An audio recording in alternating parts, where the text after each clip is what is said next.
ازيكم يا اصحابنا؟ اللهم صل وسلم وبارك على سيدنا محمد صلى الله عليه وسلم. علوا صوتكم بقى هنا عشان احنا على الكورنيش مش في البيت.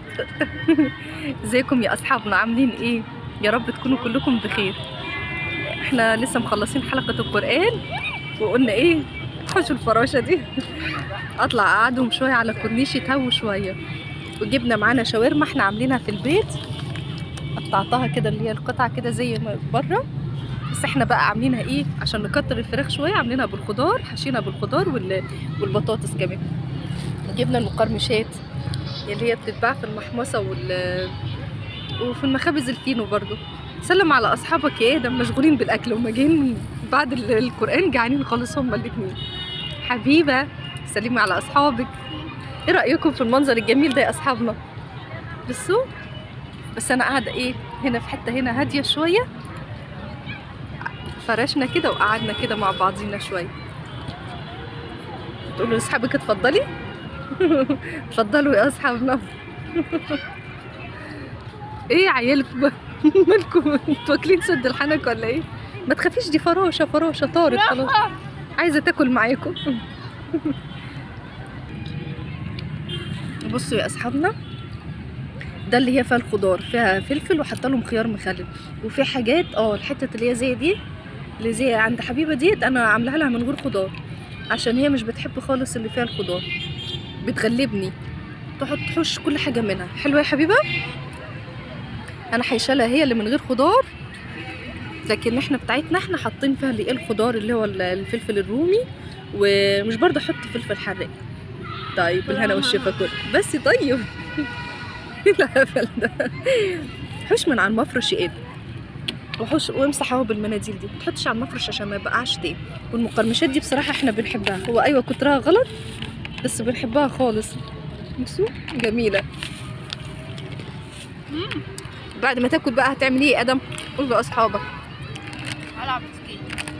علي صوتك عشان يسمعوك. هلعب سكيت. عايز يلعب سكيت؟ طيب امسحي ايدك يلا كل.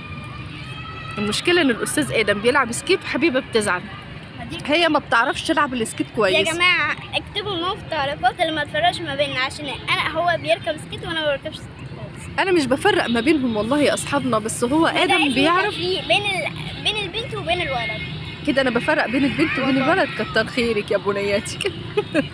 ابنائي الاعزاء شكرا.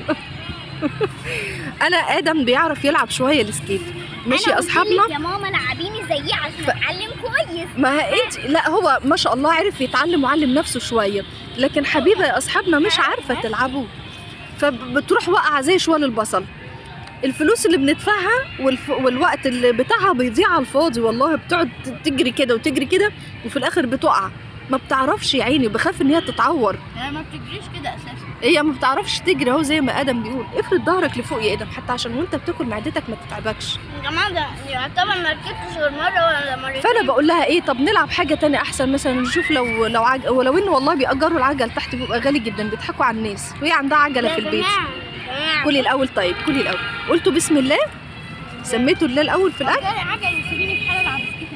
العجل لفات، انا مش العلم عمالين ياكلوا ما قالوليش خد يا ماما كلي. فين اللي كانت بالخضار؟ كلتها بالهنا والشفا دي؟ لا في تاني اهو خلاص. كنت هجيب لهم حاجه ساقعه يا اصحابنا، كانت مش مقاطعه يعني كويسه يعني، بس المشكله ان الحاجه الساقعه كانت في المحل سخنه نار، فما رضيتش اجيب. ان شاء الله نجيبها واحنا مروحين. قولوا لنا بقى يا اصحابنا، انتوا بتحاولوا تستمتعوا قبل ما الاجازه تخلص بايه؟ الدروس ابتدت من بدري خالص.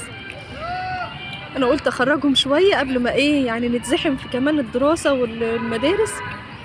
يلا بقى قولوا لنا في التعليقات. ادم ارفع نفسك شويه حبيبي لفوق. قولوا لنا في التعليقات تفسحوا فين او بتخرجوا كده على الكورنيش، نهووا نفسكم شويه على الكورنيش واجازه سعيده خلصت. ودراسه سعيده ان شاء الله باذن الله، نشوفكم على خير. يلا مش عايزين دراسه. يلا قولوا لاصحابكم طبعا عشان ما نطولش الفيديو. عايزين نعمل ايه تاني فيديوهات طيب ولا حاجه؟ انا عايز اجازه ابديه. ادم عايز اجازه ابديه، والله يا ابني كلنا عايزين كده. يلا نشوفكم على خير. ما ننساش طبعا ندعي لاخواتنا في فلسطين وفي كل البلاد المستضعفين، يا رب. نسينا ندعي لهم في الاول.